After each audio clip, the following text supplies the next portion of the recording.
A fragile ceasefire shattered in hours. Israel now says Iran broke the deal, and now it's back to war. Plus, Sotomayor sounding the alarm while the Trump administration celebrates a win on immigration. The courts. Senior liberal warns the rule of law is under threat. And it's election day in America's biggest city, and this one's a nail-biter. The primary that could redefine New York and the Democratic Party. The stories that matter, clear and credible, from across the country to around the world. These are your unbiased updates from Straight Arrow News.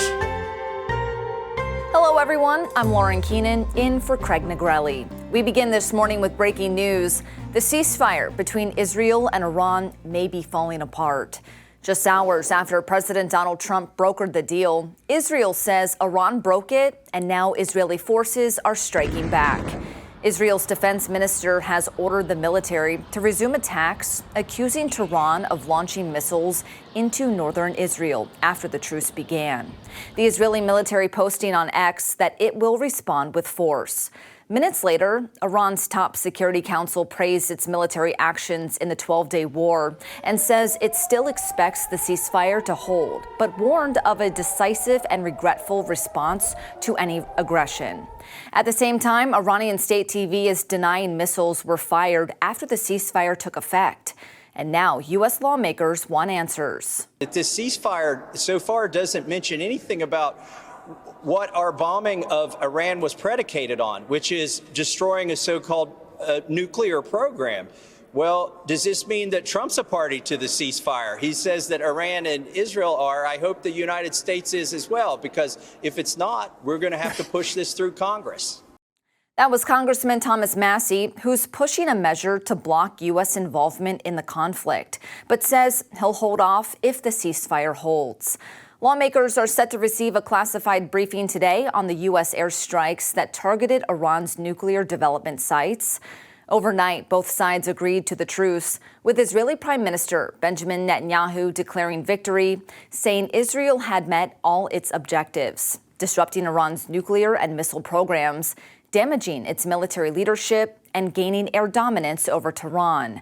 But just before the ceasefire took hold, Iran fired a wave of missiles that killed at least 4 people in Israel.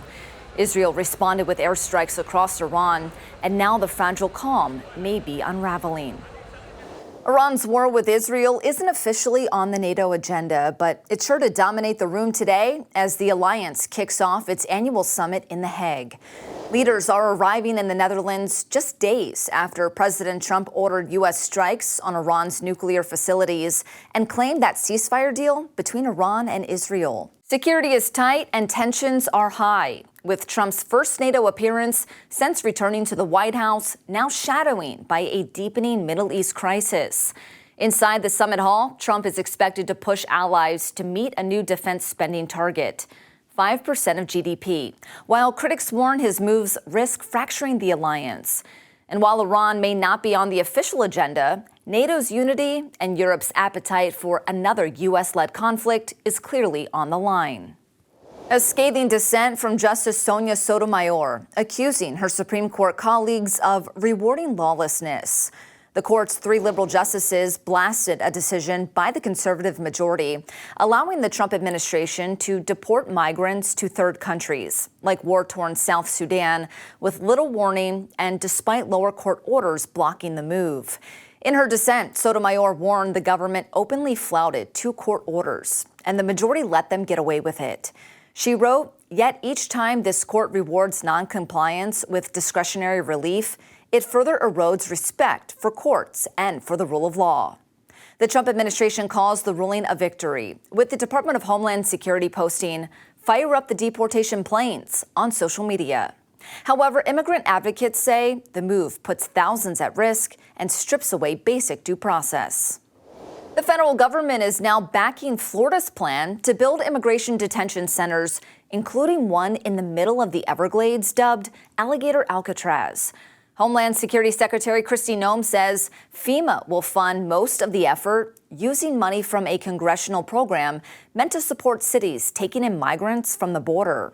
But Florida is going a step further, announcing plans to detain immigrants with criminal records at a repurposed, mostly abandoned airfield deep in the Everglades.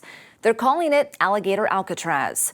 Florida Attorney General James Uthmeier says the state could house up to 5,000 detainees, with transfers beginning as early as next month. It's primary day in New York City, and the race for mayor is a nail-biter.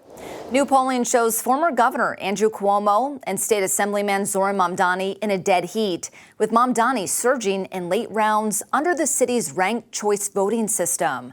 Cuomo is running on experience, Mamdani on progressive energy, with backing from AOC and Bernie Sanders. The field also includes City Council Speaker Adrian Adams and City Controller Brad Lander, who's teamed up with Mamdani to block Cuomo's comeback. Early voting is strong, and strategists say it all comes down to turnout. The New York Times says a winner tonight isn't likely, but it is possible. Finally this morning, a new tourist attraction in London may look straight out of a spy movie, perhaps a James Bond film in particular. That's because these tunnels serve as inspiration for 007's creator, Ian Fleming. It's a network of tunnels 100 feet below the iconic city streets that was secret for decades. Once used to brace for the infamous Blitz by Nazi Germany, and later to pass messages between Washington and Moscow during the Cold War, local authorities have now approved plans to fill the 90,000-square-foot site. With an intelligence museum, an interactive World War II memorial, and yes, one of the world's deepest underground bars, London Tunnels aims to open to visitors in 2028. These are your unbiased updates for this Tuesday. We'll see you back here tomorrow.